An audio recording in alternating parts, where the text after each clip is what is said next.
the 19th century, one of the most important philosophers in Europe was Soren Kierkegaard. And though we're not going to be looking at Kierkegaard today, I just want to mention in passing that he was known affectionately as the Danish gadfly. That little expression, gadfly, refers to somebody that kind of stirs the pot by flittering around from group to group and engaging people in serious discussions and thought. Well, the first philosopher in history that was known as a gadfly was Socrates. Socrates was called the gadfly of Athens because of the controversy in which he was engaged by trying to provoke people to think more deeply than they were accustomed to doing. Socrates is famous for initiating the phrase, "The unexamined life is not worth living." And his passion was to get people to do just that, to examine their lives, to examine their thinking, not to just accept ideas uncritically because they were in vogue or because they were popular, but he wanted to lead them to a kind of self-critical analysis, to challenge assumptions that were accepted just by the transfer from one generation to the next. And he lived at a critical period in history, not only for the history of the Greek world, but for the history of Western civilization. In fact, some people have argued that ancient Greek civilization was at such a critical moment when Socrates appeared on the scene that he not only saved the civilization of his own nation, but that he was the at least temporary savior of Western civilization in his time. Now, to understand that kind of an evaluation, we have to take a step back and look at some of the background. Socrates was born approximately in the year 468 BC. Now, I don't mean by that he was approximately born. He actually and truly was born. But we don't know exactly what year it was, but it was probably 468, 469 BC. And that was a very important time in Greek history because Socrates grew up in Athens and lived, in the first instance, during the period of the highest success and power of the Greek nation up until that point, and particularly the greatest success of Athens. But it was also during his life that the wars came to pass between the city-state of Athens and the city-state of Sparta. Now, you remember the adage that the Spartans had who trained their young men to be warriors, and when they would go off to war with their shields, the maxim that was given to the young soldier was, "You come back with your shield or on it." That is, you fight to the death. Well, what happened during Socrates' life was that Sparta defeated Athens. And what followed that war was a period of unraveling of Greek culture and a period of great skepticism and disillusionment that gripped the citizens of Athens. Now, it wasn't simply the political and military circumstances that brought this malaise to the culture of Athens. But if you recall in our last lecture, we saw the impasse that arose between the two great thinkers prior to Socrates, Parmenides and Heraclitus. And in simple terms, what many of the common people were saying was, wait a minute, what about this whole endeavor of searching for ultimate truth and for ultimate reality? It seems like a fool's errand to us. Maybe the skeptics are right, that such truth is beyond the scope of our ability to discover it. And they would think like this: if the titans of intellectual inquiry like Parmenides and Heraclitus can't agree on ultimate issues. How can you expect us to sort all of these complex metaphysical questions out? So what happened with the decay in the military power, economic power, and political power of Athens, coupled with this sense of frustration of trying to gain ultimate truth? The culture kind of disintegrated and grew inward in its attention and began to focus their thinking on this world, on concrete, practical matters. We can't figure out these ultimate questions of truth, but we're still faced with the daily questions of how do we make a living, how do we face the necessities that life imposes upon us from day to day.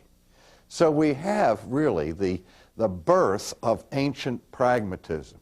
And I might also say it was the birth of ancient humanism. And there was also a disillusionment about religion. The gods had let the people down. And so now we have a kind of pre-Socratic period of secularism. Now, I use those particular descriptive terms for a reason, because when we step away from the Greek age and look at our own culture today, many of the critics describe our own culture at the end of the 20th century as humanistic, as secular, and as pragmatic. And so it's important for us, if we can look at an ancient culture that mirrors so many of the life situations that we encounter in our own civilization today, maybe we can learn something from it. But into this vacuum of the decline of Greek civilization stepped a group of teachers who became very important, and they were called the Sophists. The Sophists, which is a word that comes from the Greek word sophia, which is the word wisdom. In fact, the very word philosophy means phileo sophia, the love of wisdom. Now, the Sophists considered themselves, as the word suggests, sages. They were learned people, and at the beginning of the movement of the Sophists, there was a certain respectability and dignity to their endeavors. But with the decline of the civilization came also the corruption of the Sophist movement. And I have to say, just as a little parenthesis, as an aside, we don't have a lot of first-hand information about the Sophists themselves. I mean, we're not totally in the dark about it, but so much of the information that we have about the Sophists in antiquity come to us through those dialogues of Plato that have survived to this day. And Plato, in his day, had an extremely negative view of the Sophists. So when we consider ancient Sophism, we're looking at them through the eyes of one who was sharply critical of them. And so we have to keep that in mind as we analyze them. But in any case, we have words in our language that have their origin in this movement. The word sophomore, the word sophistry, which is a negative term, and the word sophisticated, which may have a positive connotation. When we say that somebody has a sophisticated knowledge of something, we mean that they have more than a passing, superficial grasp of things, but that they've gone into it rather deeply. But really, in the development of language, originally the term, even the term sophisticated, had a negative connotation, meaning somebody who was simply superficial, who gave an outward display of beauty or an outward display of knowledge or ability, but once you scratch the surface, you don't find much substance there. Well, these words that come down into our language have been heavily influenced by the negative view of this movement. Now, the Sophists, as I say, were professional teachers. What I mean by professional teachers is that they charged fees for their pedagogy. And they were itinerant teachers. That is, they went from village to village and from town to town to give their courses and their teaching. But what had happened in the political structure of Athens is that the movement was in the direction of more and more of a democratic process, where the leaders were not kings who passed their power on to their progeny or noblemen, but the leaders more and more were emerging as a result of popular elections. And also, there were significant changes in the judicial system of Athens, where we have the development of the jury system. And the juries would vote on the verdict of the accused. And so now we have a culture where the art of public speaking now is at a premium, because those who are most articulate and most persuasive, who can move the passions and the emotions of the people, have the best chance of becoming the elected officials and hence the governors of the populace. And also the attorneys who can move the passions of those impaneled as jury members have the ability to persuade the jury to come to the verdict that they desire. Now, all of those things are part and parcel of the society in which we find ourselves today. But now the sophists, in their teaching, as I said, were concerned with practical matters. They were pragmatists. The truth is defined not by some metaphysical ultimate correspondence to reality, but the truth is discerned by what works. What works in practical terms in the marketplace where we live. They were the original Madison Avenue ad men, whose test for their effectiveness in advertising was not whether the claims for the product actually were true, but rather how effective they were in getting people to purchase the product. So truth was not their interest. Persuasion was their interest. And the school that they developed most significantly was that of rhetoric.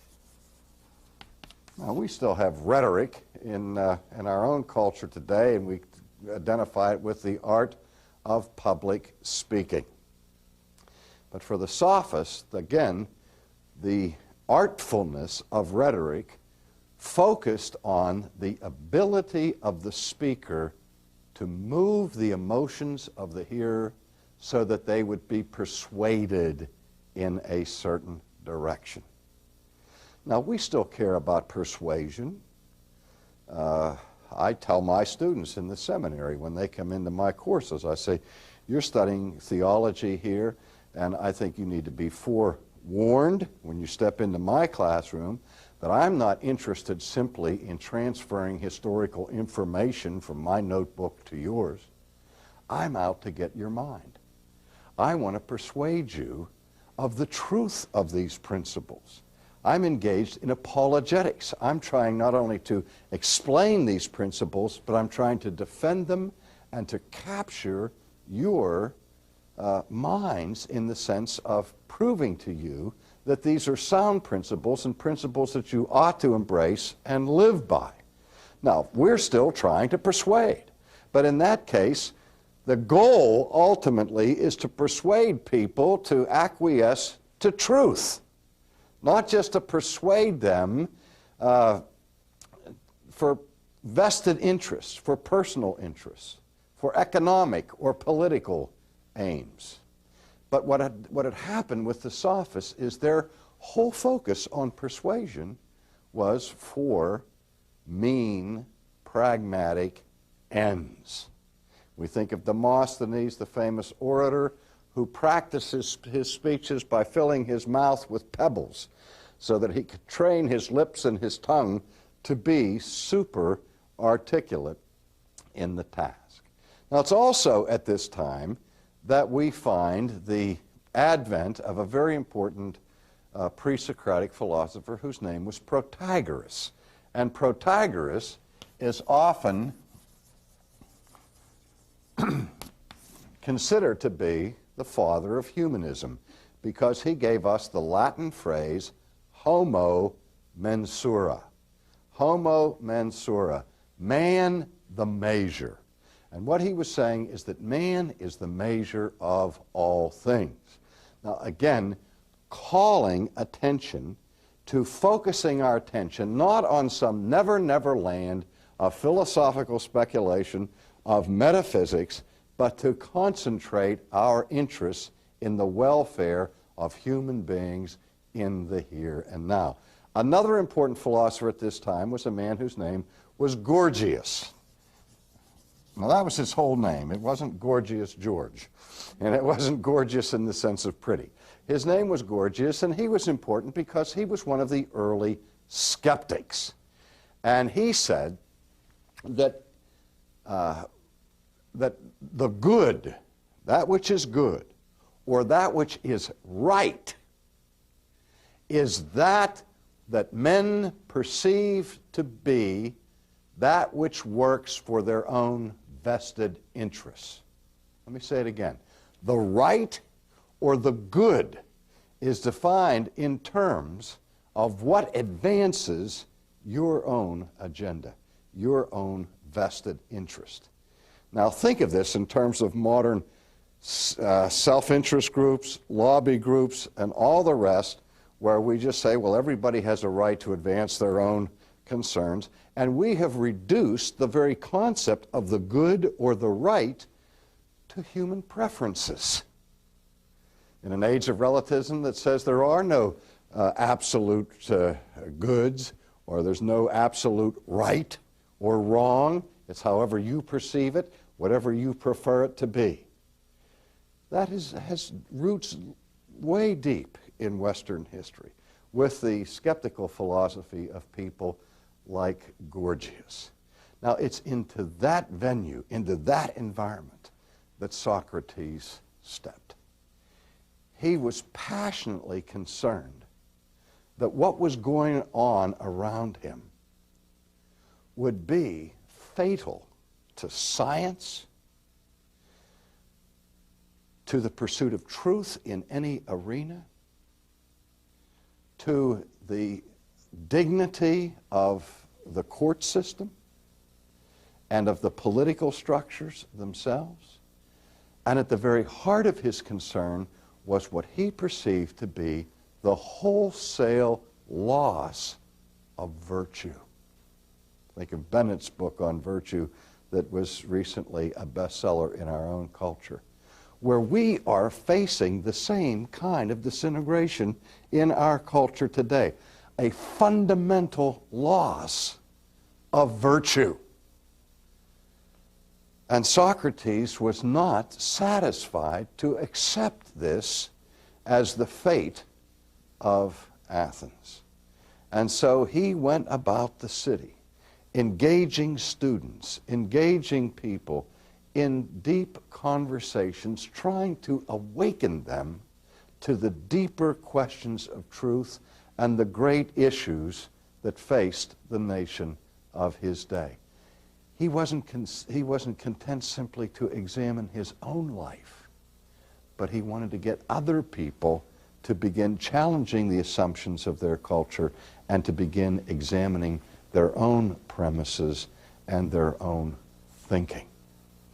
And so he's famous for several things, not the least of which is that he is the one, of course, who invented what we call the Socratic method. And the Socratic method of discovering truth is the method of dialogue.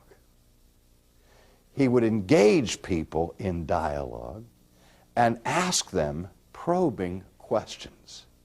And as the person would respond, Socrates would help them move along in their own self-examination by asking more questions and deeper questions. In other words, he didn't just stand in the middle of the town square and preach and deliver lectures. He was more like Lieutenant Colombo, you know. He'd say, do you mind if I ask you a personal question?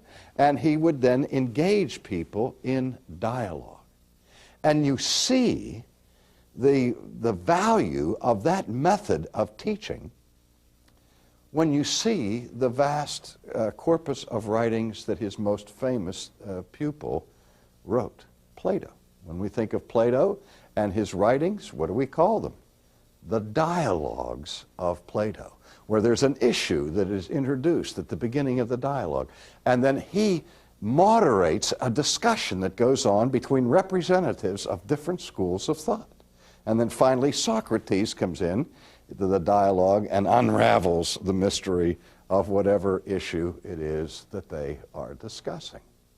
And so Socrates thought that by forcing people to think, he could move them from that superficial plane of sophism and get them into a more deep consideration of truth. He was, what we might say, the original paradigm of education. His goal was to educate, and that word educate means literally to lead out of, il duce, the leader, remember? And ed, or the E at the beginning, means from or out of, e duce. Educate. To lead out of. To lead out of what? To lead out of ignorance. Now, Socrates said the very first thing that has to happen for any true knowledge to be gained, for anyone to ever become knowledgeable, to gain an understanding of virtue, and to truly be educated, was the admission of ignorance. And that's one of the hardest things for any of us to admit, that we are ignorant about anything. But Socrates said once the person admits that he or she is ignorant, now the possibility is opened to lead them to a deeper understanding of truth. Now again, his principal concern was to come to an understanding of virtue. Virtue being the good or the right. And he believed this not only in an abstract way, but in a very concrete way.